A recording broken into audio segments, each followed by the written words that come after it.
Welcome to our channel. పిండి పర్ఫెక్ట్గా రావడానికి 4 పావులు బియ్యంలోకి 1 కప్పు ఉద్దిబ్యాళ్ళు, 2 స్పూన్లు శనగబ్యాళ్ళు, 1 స్పూన్ మెంతులు వేసి బియ్యాన్ని 2 సార్లు కడిగి 2 అవర్స్ నానబెట్టుకోవాలి.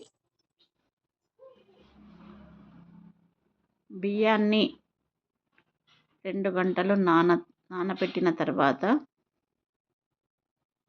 మిక్సీ పట్టేటప్పుడు కొన్ని బొరుగులను వాటర్లో కడిగి మిక్సీ జార్లో బియ్యాన్ని వేసి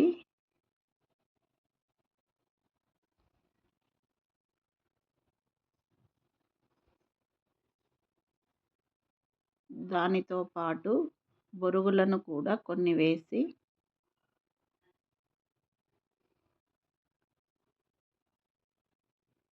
మిక్సీ పట్టాలి. అలాగే ఒక 2-3 ఆనియన్స్ కానీ కట్ చేసుకొని అందులోకే వేసి మిక్సీ పట్టాలి.